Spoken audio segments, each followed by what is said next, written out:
Hey everybody, welcome to the Jozabad podcast, brought to you part at YouTube. Find us, like, and subscribe. Today we have an awesome guest, a very interesting conversation that we're going to be having here. And the individual that we have is Mr. Joey Ambrosini. Joey Ambrosini, you might see him in certain films such as The Jungle Room, The Vault, Panther documentary, My Adventures with Santa. We're going to be talking a lot about Joey. Welcome, Joey. How you doing? I'm doing good, man. How are you? Man, I'm doing amazing. Thank you for joining us, man. It's been a pleasure. Thank you for being a guest here at the Jozabad podcast. I really appreciate it. How was your Thank you for day? having me. It's an honor. How was your day, man? My day was good. Just another day in quarantine. School, just keeping busy. Living the dream, thinking about what's to come when this quarantine is all done. Man, you talk about quarantine, and man, it has really affected so many people in so many different ways. Just recently, we had a freeze here in Texas, and man, that took us by storm. But I you're heard from, about that. I mean, I was like, yeah, how are you guys holding up? we're doing fine. I'm, we had good blessings and we're great. But you're from Monroe, Connecticut, the East Coast, and Yes. you do snow very well, don't you? Yeah, this winter, it's like winter started pretty late. It was like snowstorms. It's like the beginning of winter was just the weather and the wind. But here we are in February, and this was like the month of the snowstorms. Well, I So, mean, the groundhog said that we were gonna have winter for another 9 weeks. Sorry, the 9 years, oh, right? Imagine. great.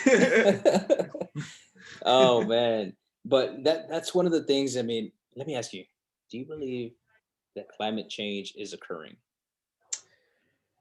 It's I don't know. It's like it's the kind of question you ask, if someone were to come up to you and say, "Do you believe in aliens?" I think Oh, they're Texas true, is man. a. Aliens are true. I'm telling you. Have you ever heard of I believe it. I Have you ever heard believe of it. But Oumuamua?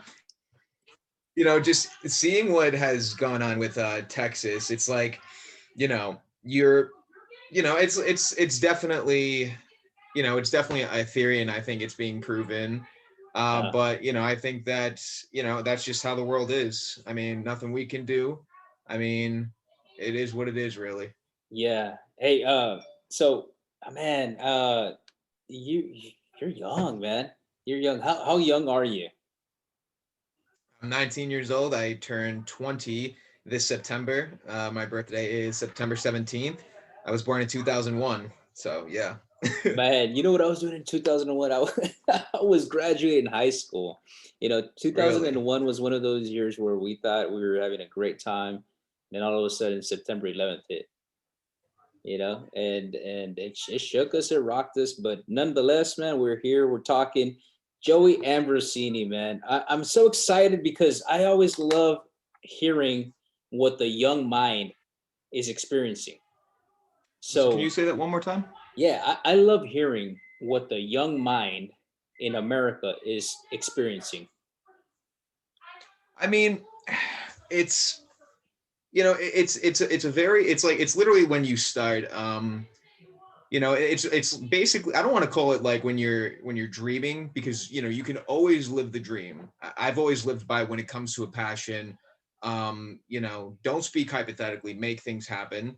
And I've also lived by the quote that I've always told myself: it's never too early or too late to chase your dream. And Yeah, it's like, it's also a grand time when you're starting out, because you get to really learn just think about it, being 30 years old and just starting to live your dream. You almost feel like you're the guy in the room who is like, I don't know anything, and you're filled with a room full of people that are the same age as you and know everything. right. Nothing to be ashamed of, obviously, but it's like, it's always cool to start young. That way you can really gain your experience as the years go by. And this field that I'm in, the acting and entertainment world, I've I love it. I love it a lot. It's Right. it's a huge honor to be a part of. You know, the people I've worked with have been phenomenal, and I see me working with the same people and, you know, newer people as the years keep going by. And I'm excited and I'm happy to be a part of it. Well, and you know, so that's you touched on an item that I really hear quite often from younger individuals that are trying to break into the acting scene. Um, Right. Oftentimes these individuals they're talking and they're saying, no, well, I want to be an actor or I want to be an actress, but quite honestly, how does one get into the process? So I want you to tell the listeners is what's your story? How did you get involved into acting? You know, that's honestly a question I get a lot from, you know, people who know my work and stuff. It's like, you know, hey, any tips on how to get started off? I mean, see, it's harder for me to really tell them how to start off. I mean, I do tell them, you know, you know, if you're younger than I am, if, you know, like if you're in high school or anything, you might want to consider joining the drama club. Mhm. See, I went to Massac High School. I never joined the drama club because at Massac High School, they didn't want people who can act. They wanted people who can sing. You know, they put on Okay. musicals. Um, so it's like if you're not singing, then it's like you really serve no use to them. And it's like, okay, well, you know, but you know, I definitely would have recommended that to many young minds. Then which minds I'll recommend it to um, in the future while my experience is boosting and I keep getting asked that same question. But Everybody wants to know what the secret to success is, right? And the problem, well, but you tapped onto an interesting subject where you said, you know, I can't tell people what to do. You can't. You literally can't. I agree with you 100%. There's no way you can tell somebody how to navigate life. But however, you have to create a plan of action is what we try to see. Now, tell me about this documentary that you have. You produced this documentary, Panther. Panther Homecoming, yes, it is a see now the story behind that is 1 year before Panther Homecoming was in production, I did a documentary on this was based on my high school football team, the Panther Homecoming documentary. You know, the homecoming game. It's like the grandest game of the season. Right. Um, but the documentary I produced before that was also a documentary called Panther Brawl, which was a documentary about my high school wrestling team, which, you know, I just, you know, I really have no use for anymore. I mean, I was pretty ashamed at the outcome of it, but, you Right. know, I also took it as a learning lesson. But at the same time, I was also getting messages and phone calls from Massac High School football team saying that they want their documentary. But I said, okay, this one, I want to see it bigger. And, you know, because, you know, the football is like the kingdom sport of every high school. So, in which I'm still very, you know, I still keep in touch with the football team, the football Right. coach. Um, it was a feature length documentary, which was kind of more than what I expected it to be. But, you know, it was awesome. And honestly, every single time, you know, people wrote a review about it, they said it brought back their high school days, you know, because we filmed, you know, the pep rally, we filmed the homecoming game, we filmed the banquet, which, you know, really is what you needed to do to put in a very meaningful and emotional story. Because think about it, I mean, these kids on the football team, it was their last season playing, which is always the most emotional. I mean, I was never on the football team, but I can honestly predict when you're on a sports team, your most depressing seasons are your first time because, you know, you just started and it's grand, but then next thing you know, the most depressing is your last season because it's like, it's, you know, you think back, it's like saying, it only seems like yesterday I was starting out. But Hmm. the football team was just awesome to work with. And, you know, the guy I produced it with, Rocky Chiraki, you know, it was such an honor to be able to produce it with him. And, you know, the COVID hit, which jeopardized our plans to have a big premiere for it with a big red carpet show and, you know, lots of people in attendance, you know, but thanks to COVID, those plans were jeopardized. So what we did was we ended up doing it on YouTube, like YouTube Premiere. You know, we had it live, and, you know, we got like thousands of people watching. You know, our people are, you know, the views are still increasing. I think we're I think we're at 1,800 right now. Okay. We had hundreds of people watching when it streamed live. Right. And, I was just so honored to be able to give the football team and, have that kind of moment. And That sounds like that was a gift to the high school principal and to the high school body. I mean, it's a gift in itself because again, they can always reference that film. When I right, saw it, I was able to view it, and I think I told you this. I go, man, this definitely resonates with the big audience because again, you were able to capture so many emotions, so many interviews. You were able to capture the ins and outs of a day in the life of a high school football player, pretty much. right. Or and a coach, because the coaches were there. Yeah, Great absolutely. film. I want to give you props on that because it was a greatly produced film. If you have not seen Panther Homecoming, it can be found on YouTube. Am I correct in saying that? Yeah, it's on YouTube. You can actually watch it on my YouTube channel. Mhm.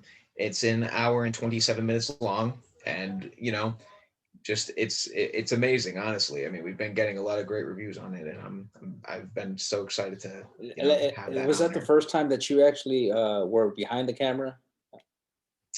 No, Like as like you mentioned Panther Brawl. Panther So Brawl, the documentary on the.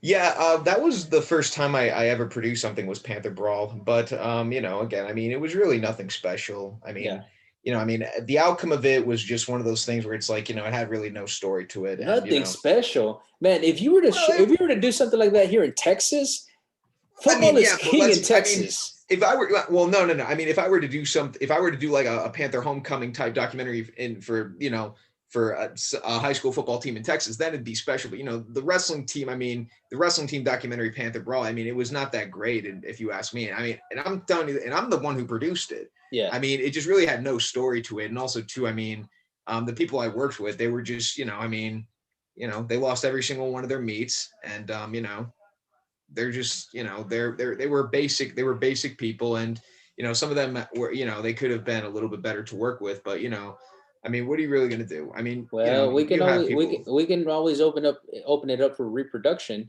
in which we now tell the story of failure, and where do we go from here? I mean, Ah, you take it as a learning experience, of yeah, course. I mean, if yeah, but I also kind of feel like, looking back, I mean, maybe it wasn't that great of a documentary, but, think about it. This bad documentary, I mean, because think about it. What if Panther Homecoming, what if let's wind the clocks back, actually. What if Panther Brawl was never made? And what I did in Panther Brawl is what I did for Panther Homecoming. That's in Panther Homecoming is definitely, it was not something I wanted to screw up. So I right, used Panther Brawl as like my learning experience. I okay, mean, even though, I mean, I wasn't the one who directed it, and the director was, the director Joe Carino, still a very good friend of mine. Um, but I mean, what matters really is that Panther Homecoming came out fantastic, and Panther Brawl, I mean, it's forgotten, but it's also a learning lesson, something it I is, definitely will look it back is. on, and I'm thankful to have that learning lesson. Now, you also have some. You've also been in some other films in which, such as Vault, such as My Adventures with Santa, Yeah. and I have not. I have yet to see these two, but I did get to see some clips from them, um, and it looks like it has a pretty good storyline. Most specifically, Vault. You know what I'm saying? Yeah, So Vault was based on a real story. yeah, and so tell us a little bit about Vault. How you got involved with Vault, because you can find Vault on Amazon Prime. Right. So tell us about that one. Vault was actually the first time I ever went on a film set. I landed a role in that due to thanks to my mentor in acting. His name is David Gear. He's a very, very extremely outstanding, prolific film producer. He's produced movies for Lionsgate, Universal Studios. He's incredible at what he does. There's Right. never been a disappointing movie by him. Um, so I met David Gear at a professional wrestling event in Bristol, Connecticut, and we were just talking it up, and ever since then he started to serve as a mentor to me, in which he still to this day serves as one, and ever since then he's been he's just so kind and generous, and you know he was telling me that there's this movie that he's the executive producer for, and it's called Vault. And we're talking, when we're talking about big name actors, I'm talking Theo Rossi, Clive Standen, Chaz Palminteri, Don Johnson, um, some who else was there? There was Burt Young, Samira Wiley, in which I got to work with Theo Rossi, Clive Standen, Samira Wiley, and Lala Kent. I played a casino patron in the background because it was for the Las Vegas casino scene, which was filmed in the old Superman building in Providence, Rhode Island. So my first time ever doing a movie, I traveled to Providence, Rhode Island. Me and my dad were there, and we were both in the background. And I was like, it was. And then I remember I actually went to theaters in Providence, Rhode Island. Oh no, it was Warwick, Rhode Island that I went to see it in theaters with my friends at the time. And I was just like, wow, I mean, my first time doing a movie and I'm looking at it on the big screen. It's like, wow, I mean, this is the dream that I'm living. And I know there's many more to come, but when I was working on the set, it was so much fun, I mean, and Theo Rossi was amazing to work with, Theo, he was so kind and polite. And, we had like a 10-minute conversation, me, him, and my dad. And, Theo and I, we took a picture together on set, and, I'm just telling him about how, this is my first time doing a movie and how, how passionate I am. And Theo gave me some fantastic advice, telling me that, it's all about working hard and being dedicated. And, I have, and, he said that, that I have a believer in him, if I'm willing to stay passionate and dedicated. And I definitely know I am. And Samira Wiley too. She's such a sweetheart. I got to say, I mean, I remember she was walking past me on set, and I didn't want to like keep it for too long because we were literally on the set while the cameras were there, and I didn't want to like, I didn't want to kill. You don't want to be starstruck, right? Right, but I mean, I also said to her, I said, I just wanted to say you are awesome, and she gives me the biggest hug, and she's just a sweetheart. I loved working with Theo. I loved working with Samira, Clive Standen, Lala Kent, Tom DiNucci, the director, Chad A. Verdi, the producer, David Gear, the executive producer. They were all a pleasure to work with on set, and every single person that was an extra with me, like for my friend Michael Badajoe, who I met on that set, and we're still very close friends to this day. I loved having the opportunity to be a part of that great film. Yeah, no, there's some definitely some interesting names that you mentioned on there. I remember Samira from Orange is the New Black, and she did fantastic in that series on Netflix. And it was one of those series where like it was very unexpected for the way it was. I was able, when I was viewing it, I didn't expect myself to like it as much as I did. But again, it goes to tremendous acting, I think. Right. Tell me a little bit about the other projects that you have coming up. I mean, so the Jungle Room, man.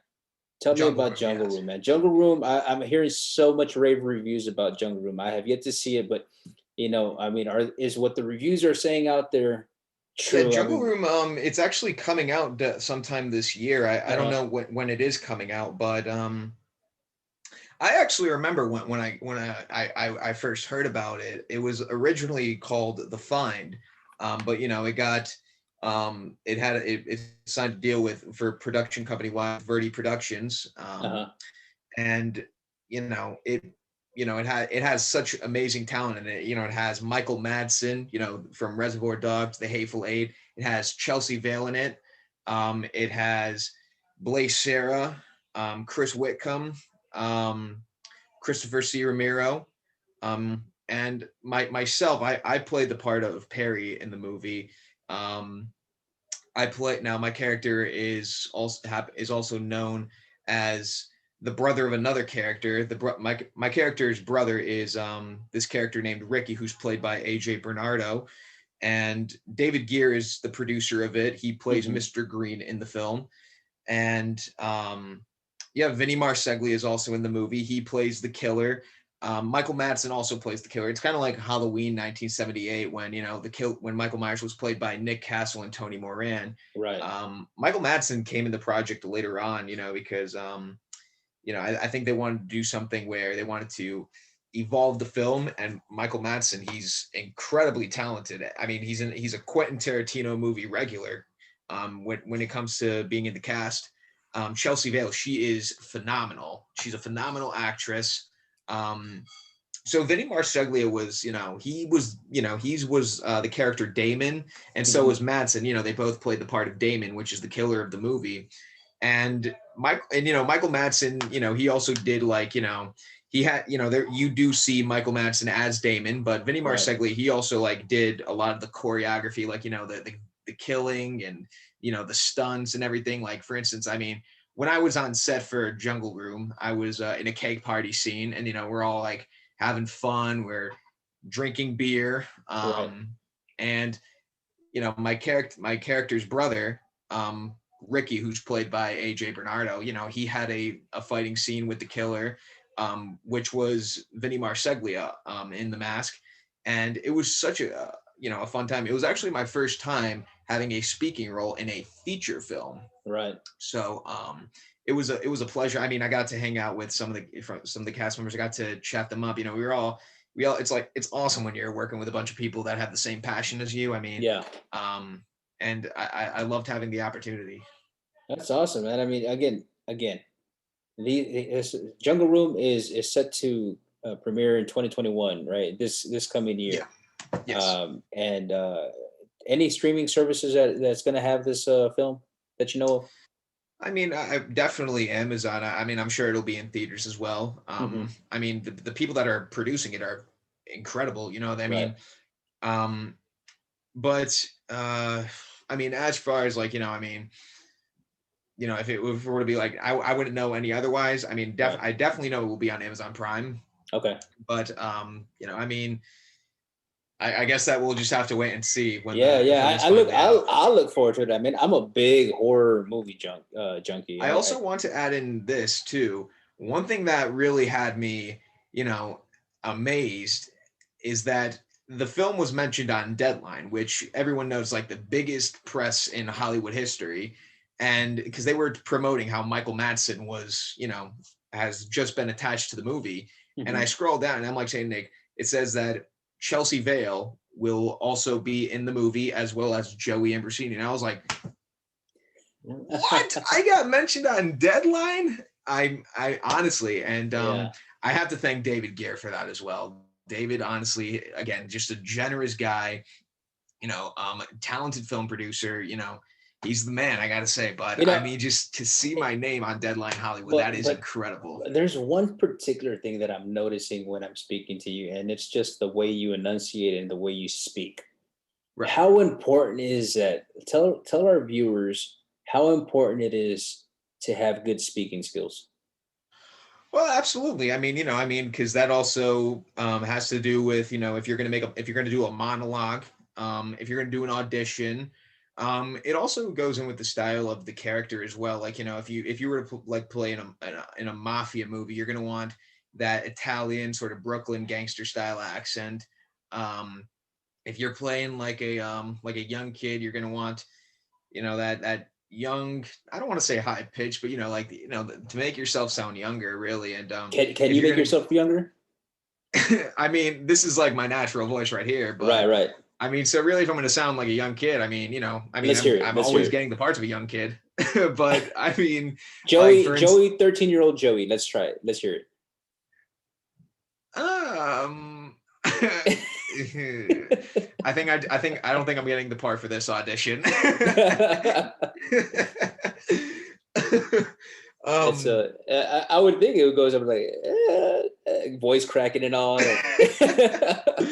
um I started when I was 16 years old, Yeah, and I mean I'm 19. Yeah, I'm 19 now, yeah. and but yeah, playing a 13-year-old, I don't think I'll be getting that role anytime soon. Yeah, I mean, shoot, if you ask me, I mean, I'm looking at Joey Ambrosini right now, cleanly shaved, like, wow. I mean, the kid's a good looking kid.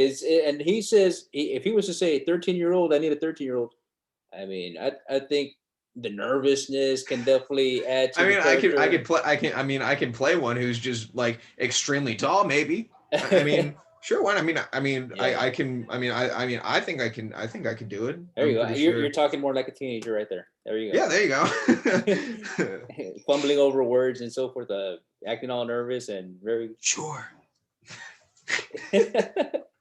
Hey man, you and I connected on a very on a topic of wrestling a while back, and we went Yes. back and we were talking wrestling, and you mentioned how like you met some of these individuals, like it's crazy how like you're at an event, and then your main goal is to go watch the event. However, what I'm capturing is that you're also networking while you're out there.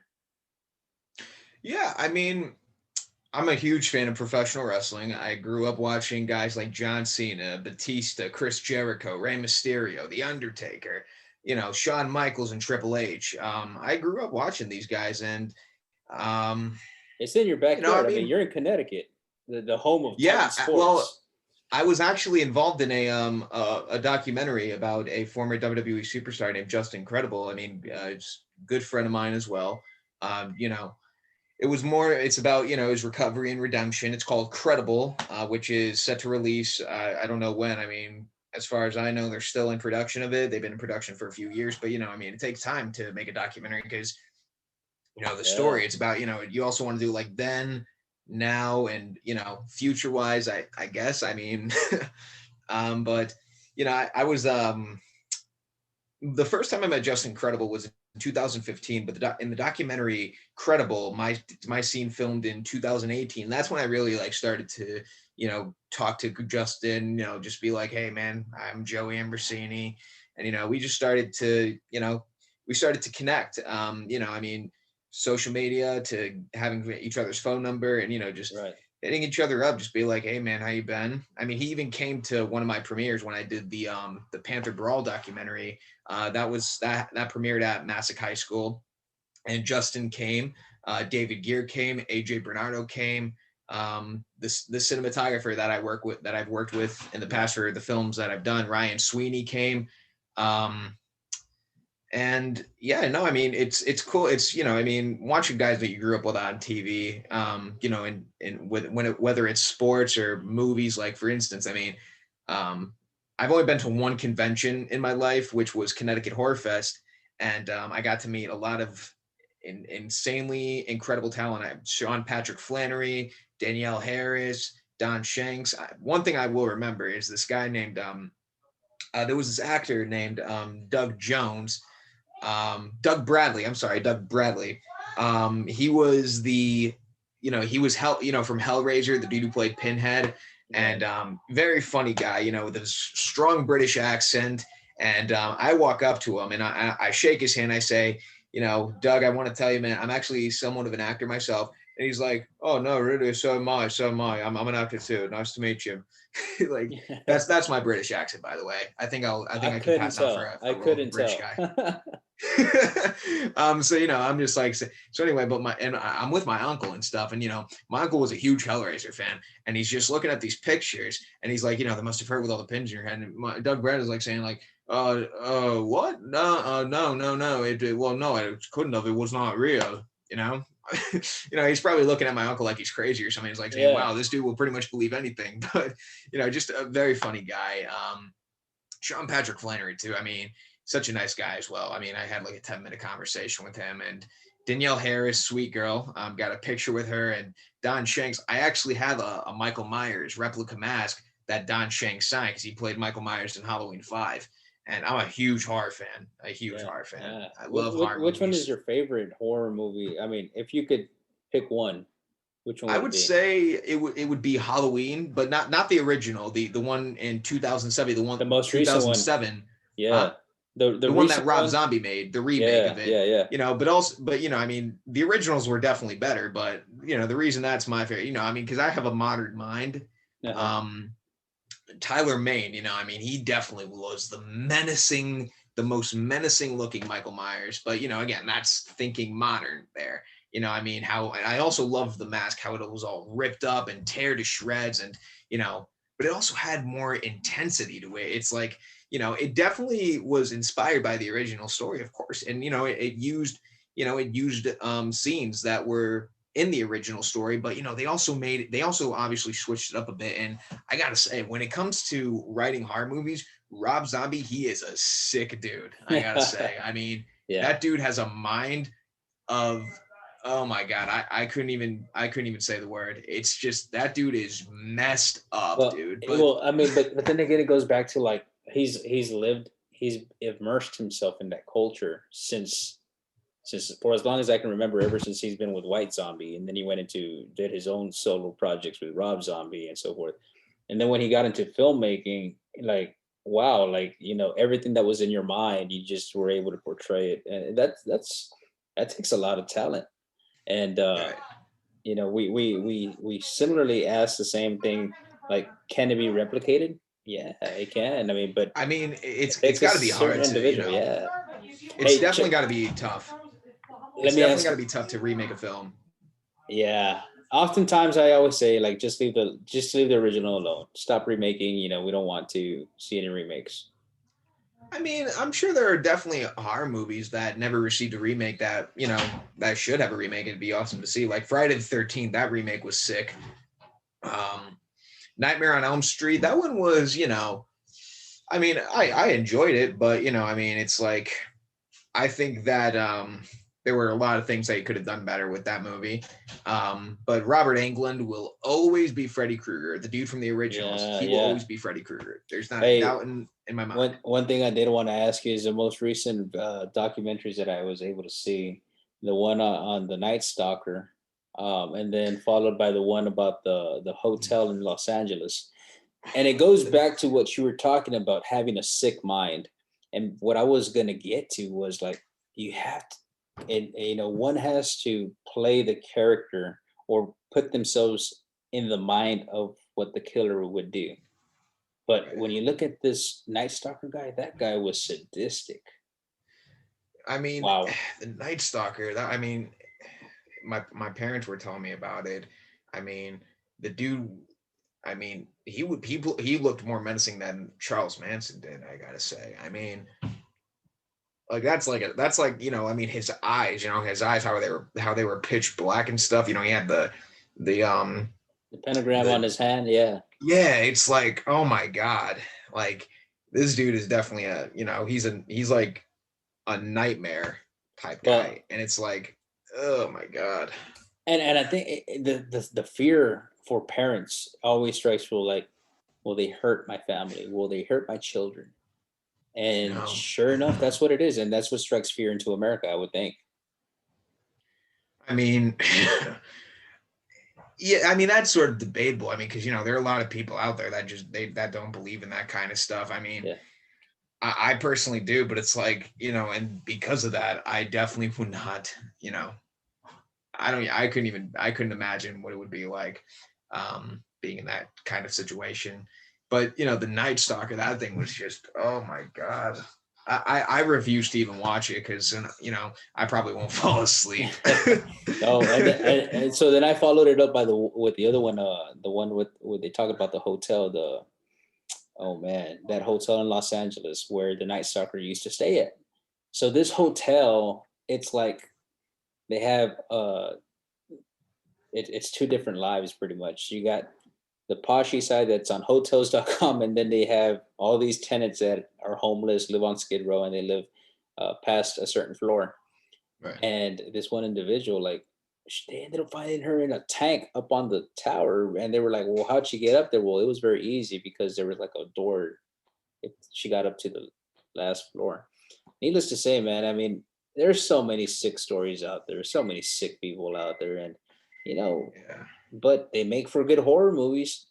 What can I say? You're not wrong. No. Hey, so wrestling is a big passion. I mean, that's in your backyard. Let's talk a little shop on wrestling. You grew up in that area, Connecticut. You got to meet some individuals that you. I mean, when you were telling me about these individuals that you're friends with, I was just like, that's it makes sense because I mean you're in the area, but at the same time, like, how does that work for an individual that's as young as yourself? How uh, does one do that? I don't know, really. I guess I guess that, it's kind of a thing where it's like, if, they see you at all these shows and stuff, they'll remember Hmm. you, and, they'll shake your hand. They'll just be like, hey, how's everything been and stuff. And, I mean, I don't really think there's really like a technique of doing it, unless you want to count maybe just going to, all different kinds of shows that these same guy that, these guys are booked for every show. Right. Really know how to explain it really. I guess I mean, well, the Just Incredible was more from networking with, on the sets and stuff, being in his documentary.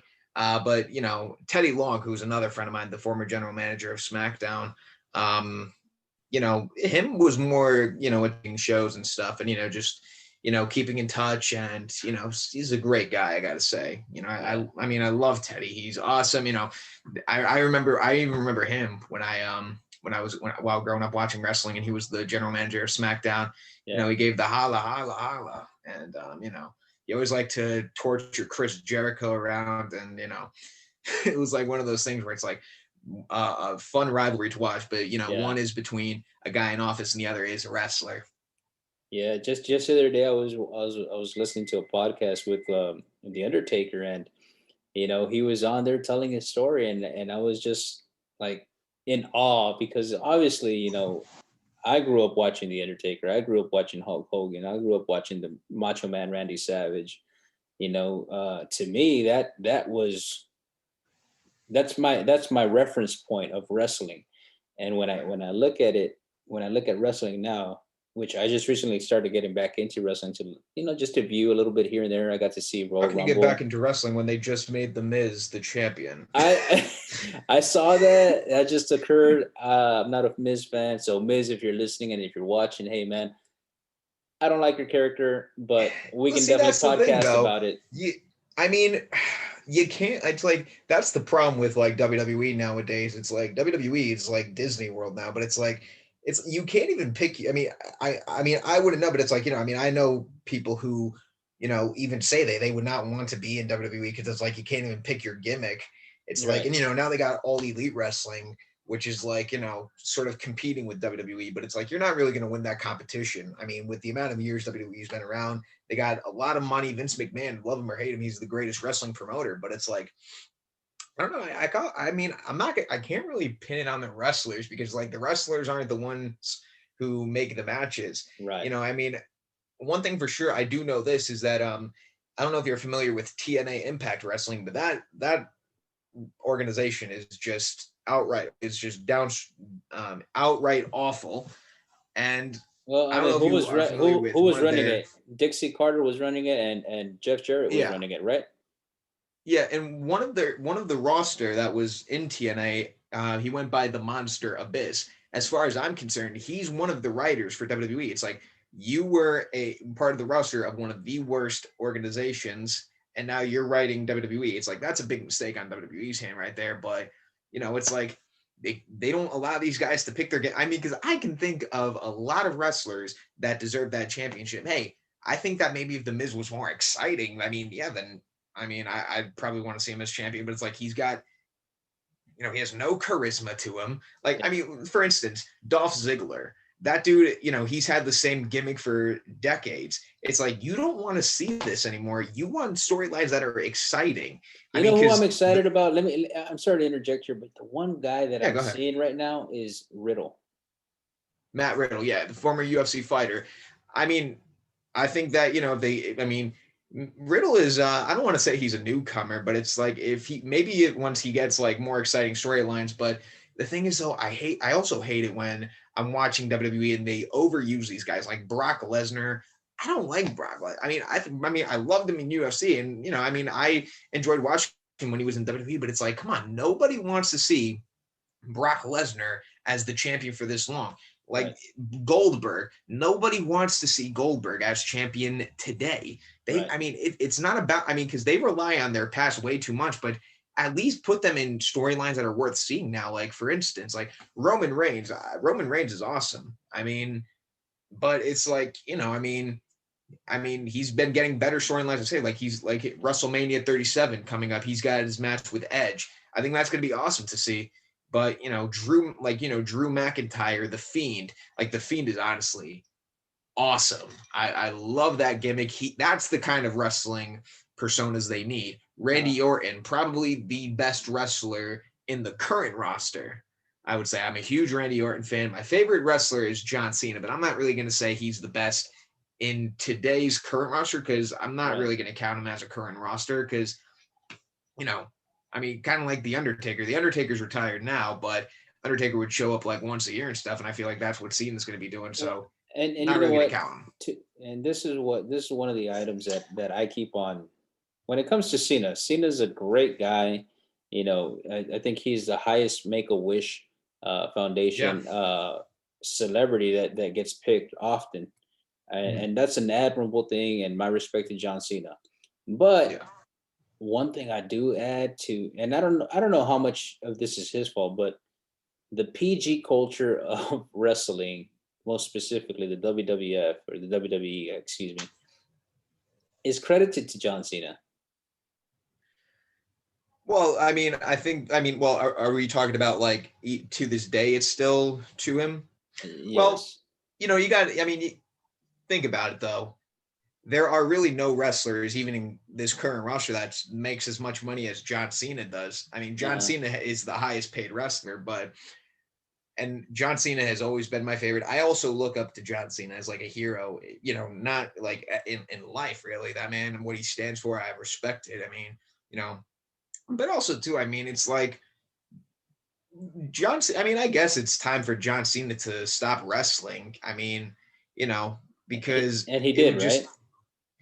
I mean, he's still on the current roster Okay. apparently. I mean, but it's like he's a part timer now, but it's like a part timer that's only going to show up like I don't know because WrestleMania. he's doing a Yeah. lot in Hollywood right now too, and Right. I mean that's awesome. I mean, John Cena is not a bad actor in movies either, but I mean, when it comes to wrestling, it's like who's really left? Who is there for him to face nowadays? It's like none of these guys are exciting. I Yeah. mean, it's like they could be exciting, but that's WWE's fault because they write terrible storylines. Um, Well, and this is another thing that I was observing. So, I recently saw the Yokozuna Icons, and I don't know how many Icon series are going to be coming out. I watched it with intrigue because I said, well, Yokozuna, I grew up watching Yokozuna as well. And then I knew about this dynasty of the Samoan dynasty that was involved with the Samoas, the Head Shrinkers, Yokozuna, Dwayne the Rock Johnson, Roman Reigns. What's that girl's name? The Rock's cousin. She's one of the tag team champions now. Nia Jax. Nia Jax, and Um, all of I these also want to say the Usos. the Usos, right? And Rikishi. Rikishi. All these individuals are connected some way somehow, and all these individuals were the ones getting pushes. They were being moved to the top. So Right. how much of this is actually political?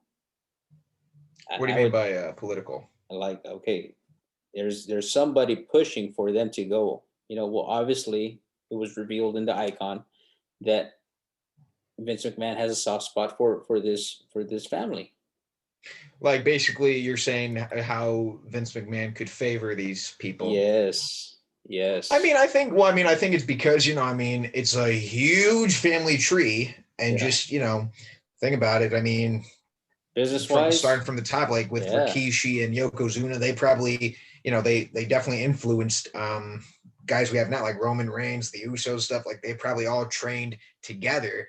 You know what I'm right. saying? It's like, I mean, like look at the Hart family: Bret Hart, Owen Hart, Natalia, and also too now they got Ric Flair with his daughter, Hmm. Charlotte Flair. They overuse her too much. They only like keep giving her all these opportunities because she's Ric Flair's daughter. Right. I'm not saying that Ric Flair is one of the greatest champions of all time, but it's Probably the like greatest champion of all time. if Charlotte Flair was not related to Ric Flair, then she wouldn't be getting all these opportunities. I mean, but also too, I remember when WWE, they had all the beautiful women and stuff like the Bella Twins, Hmm. Trish Stratus and stuff. I mean, what we have now, I mean, they're skillful wrestler. I remember Ronda Rousey. How do you They feel actually about? went from divas to superstars. They're Yeah. no longer called divas. How do you feel about that connection between UFC and the transit and working with UFC to try to bring the fighters into the WWE and WWE going into UFC? Because I believe I've heard somewhere that that was a partnership. I mean, well, I don't know. I didn't hear anything about it being a partnership, but I mean, but you could be right. I mean, I don't know. I mean, I really don't follow much with, those kinds of connections and stuff because, I mean, I don't watch wrestling as much as I used to back then. But, Yeah. Like with Ronda Rousey, I mean, she was awesome in the UFC, but the next thing you know, she loses this one fight against, I can't remember the opponent's name, but it was her last fight. She loses that fight, and next thing you know, she's done with UFC forever. It's like, come on, like we win some, we lose some. Yeah. You know what I'm saying? It's like, look at Conor McGregor. McGregor talked a lot of crap about the WWE. I know that, but hey, dude, you can't. I'm not gonna hate McGregor. McGregor is my favorite UFC fighter. Well, and not only that, because going back to that, like we live to see another fight, and hopefully he can come back from the loss to Khabib, and which we were trying to see, can he come back? And now we saw that Poirier He did took come him back. out.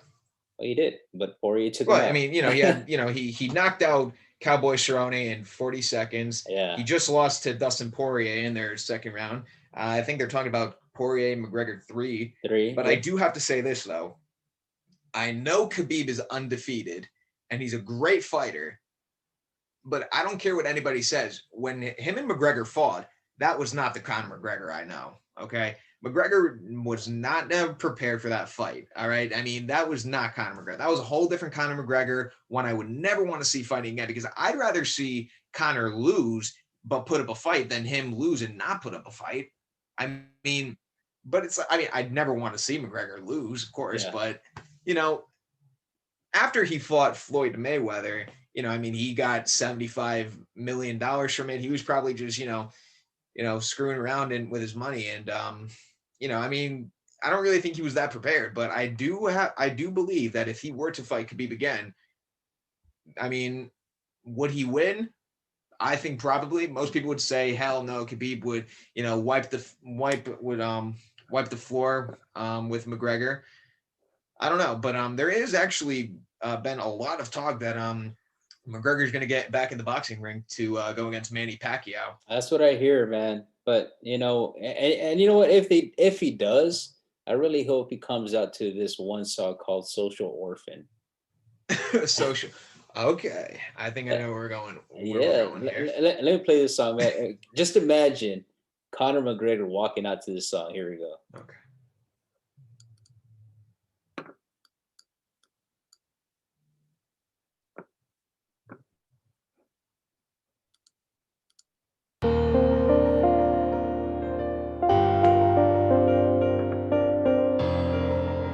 Think about it, redemption.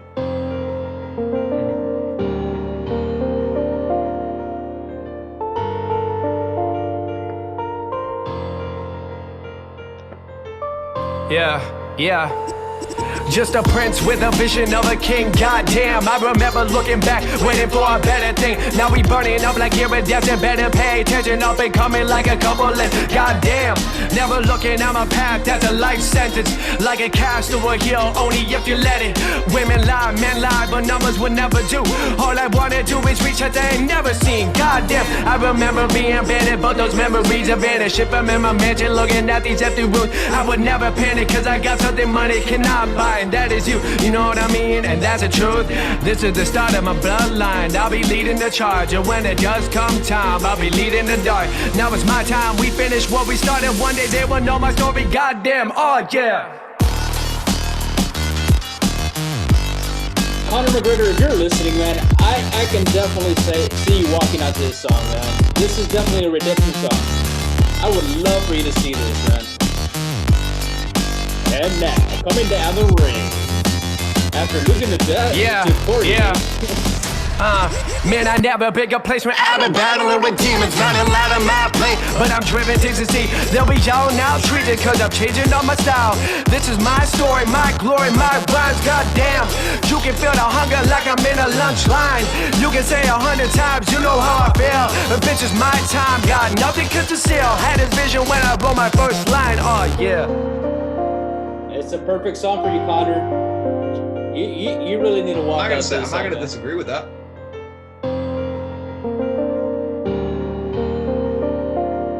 he fights? Who are we talking that he's gonna fight?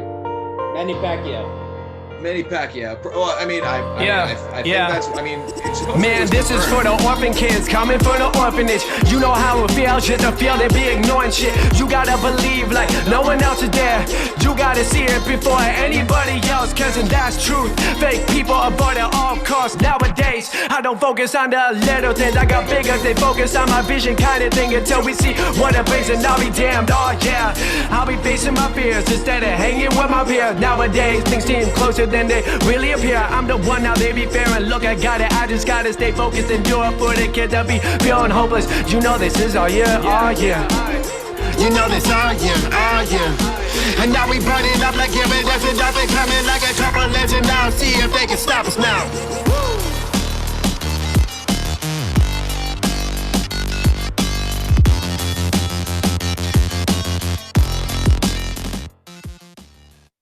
Wow, man, that's Social Orphan by Dean Frost, man. Have you heard of that song, man? It's a wonderful song. Yeah, well, I mean, I think I have before. No, yeah, actually, it's funny you bring that up. Actually, yeah, no, I definitely. I'm actually very close friends with Dean. Actually, it was this past Monday. We actually filmed the music video for that. Nice. When's it gonna premiere? I think I want to say mid-March. So I mean, the director, who's also the cinematographer and the editor, he's a fast guy, but he's quality at what he does. Right. So yeah, it was honestly really fun to film. I honestly, it was my first ever time doing a music video. So yeah.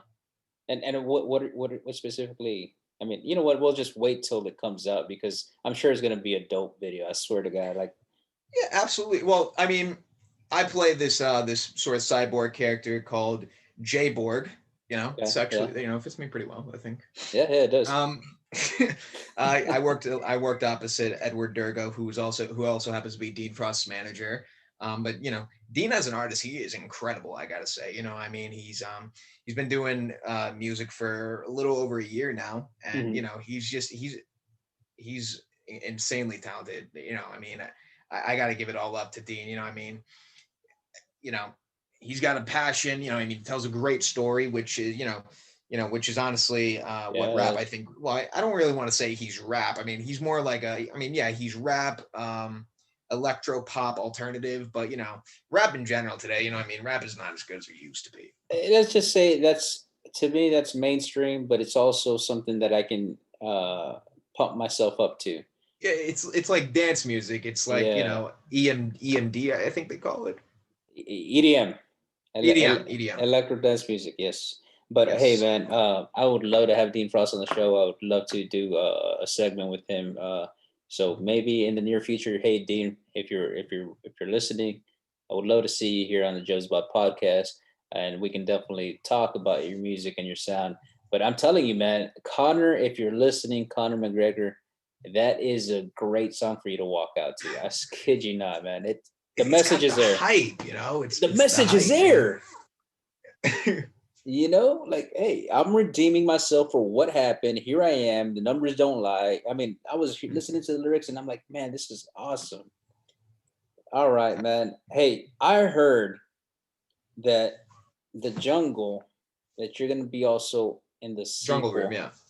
You're going to have, there's going to be a sequel to it and you're also going to be in it. Is that true? You know, I mean, I'm not really supposed to give away much about the film, but I guess that, you know, I mean, you asked, it's my job to answer. Yes, I will be returning for the sequel of it. So, you know, Joey Ambrosini will be reprising his role in Jungle Room 2. I'm so excited for you. I'm excited for you. I'm sure everybody, the world is excited for you. Joey, it's been wonderful having you here today. It's been a pleasure. We talked a little bit about your career in film. We talked a little bit about what got you there and so forth, and we're also talking about wrestling but most importantly, like stuff that can definitely help out other people. The goal here is always to listen to your story and also reference it so that we can help others. That's the goal here at the Jozabad podcast, and you know what? I really appreciate it. With that being said, Joey Ambrosini, everybody give it up for Joey Ambrosini. We'll be here pretty soon, and we'll talk later. Joey, maybe we can have another segment pretty soon in the near future after the Jungle Room premieres. I would love to have you. Absolutely, my friend. Thank you so much for having me. It's been a pleasure. All right. See you next time. Please like, share, and subscribe. We'll see you soon. Have a good one.